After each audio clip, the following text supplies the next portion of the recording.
Perkenalkan, nama saya Akbar Alfarisi, atau biasa dikenal dengan Native Explore.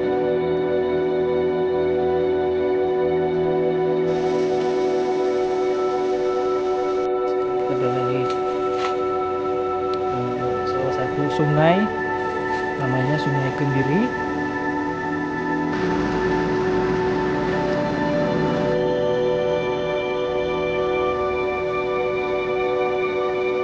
Kurang lebih sekitar 60 kilo lah, 60 kilo dari pusat kota Tanjung Pandan. Kita akan coba untuk mencari salah satu spesies capung. Sebenarnya jenis capung ini salah satu yang memang cukup langka di Pulau Belitung dan juga merupakan salah satu jenis endemik Pulau Belitung, yang mana spesies ini memang dia hanya bisa ditemukan dan dijumpai di wilayah sungai, tapi yang berhubungan langsung dengan wilayah gambut seperti ini. Sungai Kendiri ini merupakan ekosistem gambut yang sebetulnya cukup besar untuk di Pulau Belitung, namun tidak terlalu signifikan untuk di wilayah Indonesia. Jadi spesies endemik ini merupakan juga salah satu jenis yang saat ini berada di kategori vulnerable, International Union for Conservation of Nature atau IUCN Red List, daftar merah semenjak 2019 kalau tidak salah. Statusnya itu tuh naik menjadi, dari awalnya itu data deficient menjadi vulnerable, dan vulnerable itu tuh merupakan salah satu dari, kalau tidak salah, 5 kategori keterancaman tinggi dan hampir menekan populasi mereka di alam liar berada di level extinction. Hari ini kita coba untuk explore. Ini sekarang sebetulnya kondisinya ternyata masih pasang ya. Nah, ini karena biasanya kita bisa lewat ke jalur tepi sungai ini. Sepertinya posisinya masih pasang.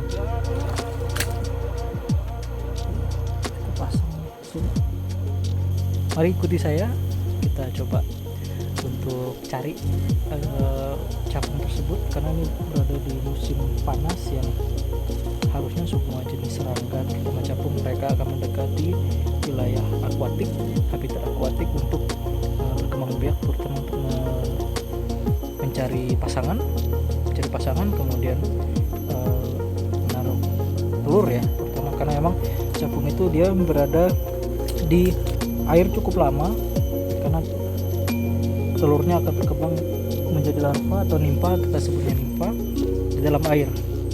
Nah, kita akan coba mencari jenis capung endemik Pulau Belitung ini yang kita kenal dengan Aphecnemis kuiperi.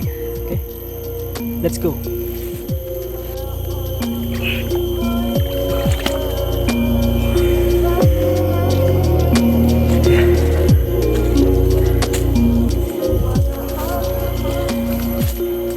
Ya, walaupun cuma sedikit tapi airnya cukup dalam. Di sini ya. Jadi kalau misalnya nggak hati-hati atau kepeleset ya, airnya bisa masuk. Jadi jangan lupa untuk selalu memakai safety boots, karena kita berada di habitat yang cukup tidak terduga. Terkadang kita bisa terkena duri yang cukup keras.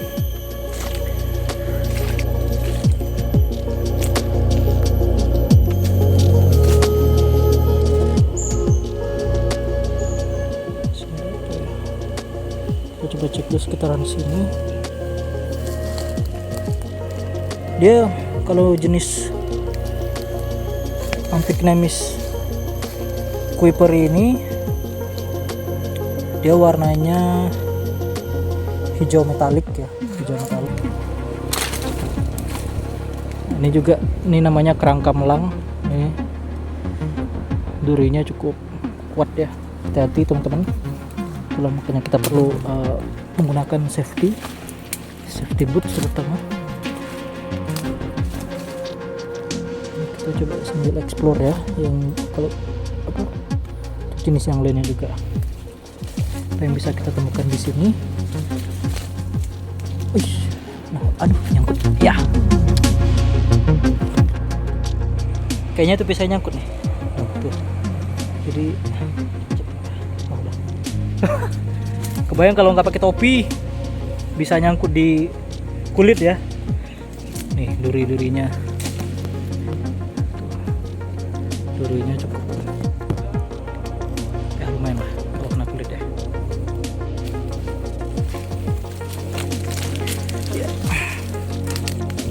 Dan juga teman-teman, setiap ke hutan ya kita harus selalu membawa pisau ya atau parang, cukup penting bagi kita karena sangat berguna sekali. Dan kalau di Belitung itu diharuskan kalau kita ke hutan itu membawa selalu untuk membawa pisau atau parang sama ini ada juga nih. Nah ini di sini ada juga salah satu capung jarum ya sebetulnya. Jadi warnanya tuh hitam seperti ranting ya, ranting warnanya hitam di sini ya. Coba saya zoom, nanti saya perbesar pakai menggunakan kamera saya nanti ya. Ini kalau teman-teman ada lihat, nah itu dia. Ini capung jarum namanya Elatoneura comansi. Ya, kalau untuk jenis Elatoneura comansi ini juga sebetulnya salah satu jenis capung jarum yang hanya bisa dijumpai di wilayah Kecamatan Membalong kalau di Pulau Belitung. Jadi untuk Elatoneura comansi ini juga pertama kali saya temukan untuk di wilayah Kembiri ini tuh di tahun 2018 saya pertama kali jumpai. Awalnya saya salah mengira, saya kira itu Prodacineura aurantiaca namanya. Ternyata setelah kita cek di buku laporan di MA Lifting di Leiden, National Leiden, ternyata jenisnya Elatoneura comansi. Jadi cukup menarik karena memang di Pulau Belitung hanya dijumpai di Kecamatan Membalong. Sejauh ini di Kecamatan Membalong doang, teman-teman. Ini di dalam isi tas saya, ini salah satu peralatan penting juga, ada ya 3 lah kamera. Ini ada kamera Nikon yang biasa saya gunakan, lensanya 18-300, standar untuk eksplorasi ya, bagi saya standar lah karena kita bisa foto landscape dan juga foto telefoto ya, telefoto untuk kita foto birdwatching, misalnya foto burung, foto kupu-kupu dari jarak yang cukup jauh. Nah kemudian kita ada yang saya pegang sekarang ini adalah GPS. Ini dia GPS. Jadi GPS ini sangat berguna bagi kita explorer untuk menempatkan koordinat titik ya. Titik kita saat ini, mencatat koordinatnya, latitude dan longitude untuk kita olah di dalam peta base map nanti di ArcGIS. Apapun kita bisa kerjakan menggunakan GPS, dan juga kita bisa merekam track kita. Nah ini dia track. Jadi track ini sangat penting pada saat kalau misalnya kita lupa jalan pulang, kita bisa menggunakan track ini ya. Dengan catatan penting, kita harus selalu sedia baterai cadangan. Nah itu yang paling penting. Jadi kalau bisa teman-teman harus selalu standby baterai cadangan untuk selalu dibawa ya. Kalau kita pakai alat yang nama GPS ini. Selebihnya kita harus ingat jalan kita pulang. Seperti ini ya. Ini sebenarnya dekat dengan jalan raya. Cuma kalau ya seperti ini kita harus lihat setapaknya. Nah, itu dia setapaknya. Nah, di GPS ini juga kita bisa untuk menandai lokasi habitat penting yang kita jumpai salah satu jenis atau spesies yang ya kita mau cari misalnya. Seperti ini, sini kan ada habitat si Elatoneura comansi di sini ya. Nah ini di sini. Nah, ini kita bisa tandai. Nah, akurasinya sudah cukup bagus, 5 meter. Kita tinggal mark, tandai. Nah, itu dia. Oke, enter. Titik 598. Nah, ini dia. Di sini ya. Sini dia. Nah ini dia. Oke, Sudah. Kemudian setelah itu kita taruh lagi. Nah, ini kita namakan sebagai weather meter atau alat pengukur parametrik lingkungan atau pengukuran iklim mikro di lokasi habitat yang kita jumpai. Nah, ini dia. Hal ini cukup penting untuk mengukur kelembapan udara di sekitar habitat lokasi temuan salah satu spesies gitu. Nah, ada juga suhu di sini. Nah, kemudian kita juga bisa mengukur kecepatan angin. Nah, ini dia ada bilahnya kalau kita tiup. Nah, kecepatannya 0,2 meter per detik ya. Nah, kalau ini lux meter atau intensitas cahaya matahari di lokasi habitat. Penting. Kenapa? Karena kalau matahari sampai ke wilayah habitat ini berarti laju evapotranspirasi tumbuhan di sekitar ini juga akan tinggi, dan dia bisa dikatakan suhu juga akan meningkat di lokasi habitat ini. Dan itu sangat krusial bagi capung. Beberapa jenis capung dia sangat tidak suka dengan habitat yang terbuka langsung, terkena matahari langsung. Jadi lux meter ini mengukur intensitas cahaya matahari menggunakan modulnya. Ini dia. Ini yang putih ini modul pengukuran intensitas cahaya matahari. Sekarang kita mau coba ukur dulu kelembapan ya. Kelembapan udara di sini. Kita tahan selama ya kurang lebih 1 menit mungkin atau 5 menit ya. Nah, nanti kita lihat lagi alatnya sambil kita memfoto capung Elatoneuria Comansi tadi ya.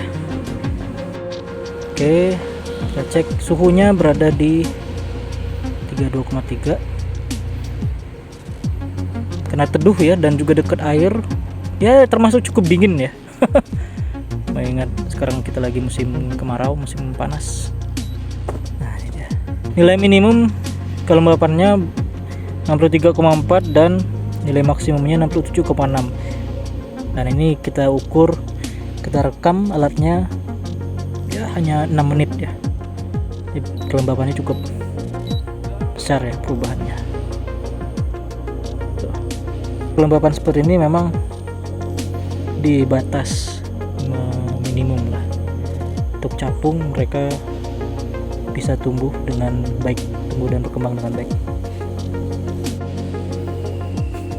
Oke, saya rasa cukup ya. Kita sebelum menemukan Pycnomis viperi, mungkin di lain eksplorasi nanti kita coba lagi explore di Sungai Kemiri, salah satu ekosistem bagi saya ekosistem gambut terbaik lah di Pulau Belitung.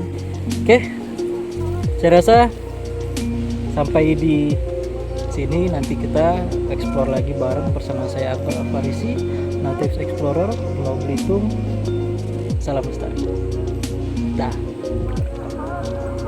Ini harus keluar lagi nih.